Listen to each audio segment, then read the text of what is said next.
bagi saya. Selamat sore Ibu Andi. Selamat sore Ibu. Ya, baik, untuk mempersingkat waktu, saya meminta Ibu Andi untuk memimpin kita dalam doa. Baik, terima kasih atas kesempatan yang diberikan kepada saya. Marilah kita membuka kegiatan ini dengan berdoa sesuai dengan agama dan keyakinan kita masing-masing. Doa dimulai. Doa selesai. Baik, terima kasih Bu Andis. Nah, baik, pada sore hari ini saya akan memaparkan materi kita tentang prinsip penyusunan modul ajar. Di sini kita sebagai seorang guru dalam menyusun sebuah modul ajar, kita harus mengetahui tentang prinsip-prinsip apa saja yang harus kita perhatikan dalam menyusun sebuah modul ajar.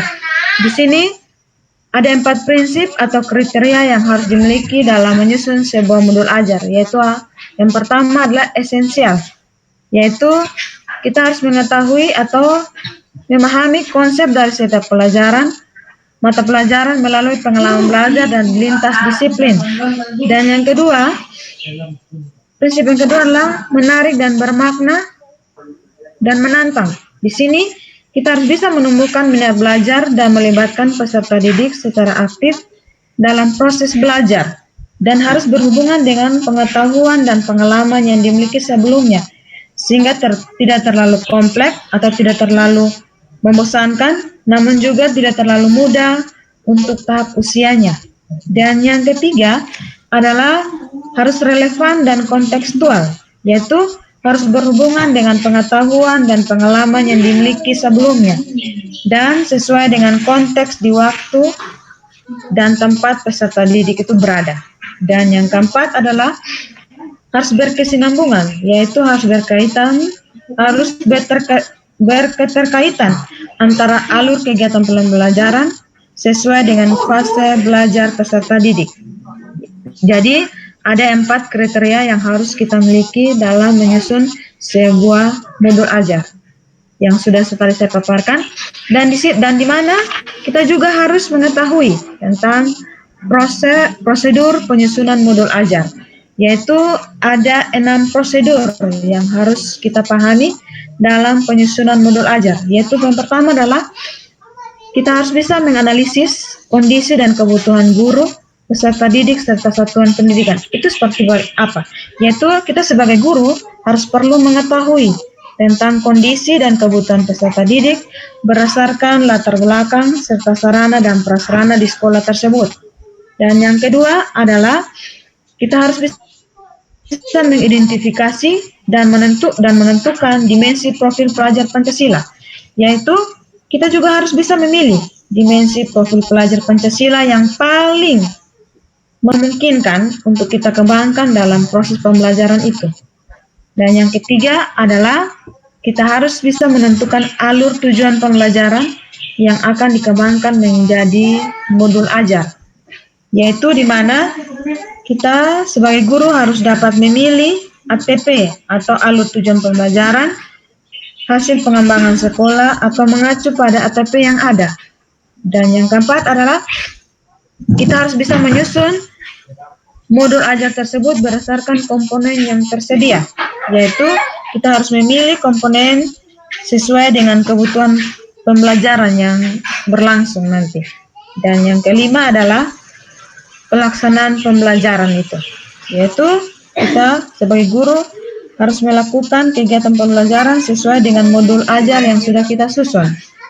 Dan yang keenam adalah evaluasi dan tindak lanjut apa yang akan kita pakai atau gunakan dalam penyusunan modul ajar tersebut, yaitu setelah kita melakukan pembelajaran, kita harus mengevaluasi efektivitas modul ajar dan tindak lanjut untuk pembelajaran berikutnya.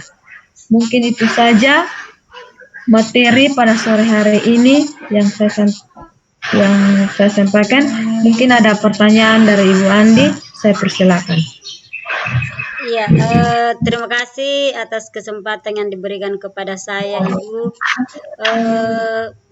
Materinya saya kira sangat bagus Ibu sudah menyampaikan dengan baik. Ada hal yang ingin saya tanyakan tentang pembelajaran di mana ada profil pelajar Pancasila. Yang ingin Ya, saya Bu. tanyakan adalah apakah dalam setiap pembelajaran profil pelajar Pancasila ini kita harus masukkan semua ataukah seperti apa, Ibu? Tolong dijelaskan. Terima kasih. Baik, baik, saya akan menjawab pertanyaan dari Ibu. Dalam menyusun alur tujuan pembelajaran, dalam menyusun sebuah modul ajar, maka kita harus tentukan dimensi profil pelajar Pancasila, apa yang sesuai dengan materi pembelajaran kita yang akan kita sajikan nanti. Di mana tidak semua profil pembelajaran itu kita paparkan di materi tersebut, tapi kita memilah profil manakah yang bisa kita sesuaikan dengan materi yang akan kita ajarkan di sana. Karena kita harus melihat waktunya juga. Kalau waktunya tidak memungkinkan, maka tidak seharusnya kita harus memaparkan semua profil pelajar Pancasila tersebut. Oleh karena itu, kita harus pandai-pandai memilah profil Pancasila apa sajakah yang pantas untuk kita paparkan di materi kita atau bahan ajar kita. Mungkin itu saja, Ibu.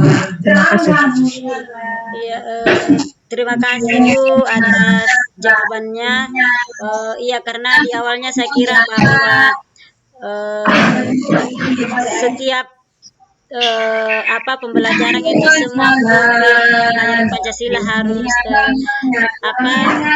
harus dicapai, tetapi dengan penjelasan Ibu ini saya semakin mengerti.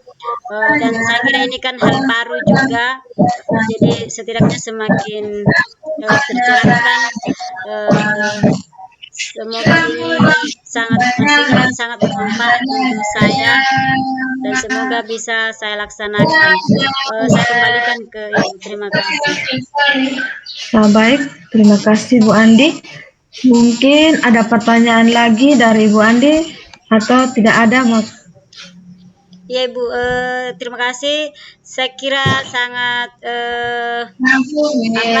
dimengerti apa yang disampaikan oleh Ibu.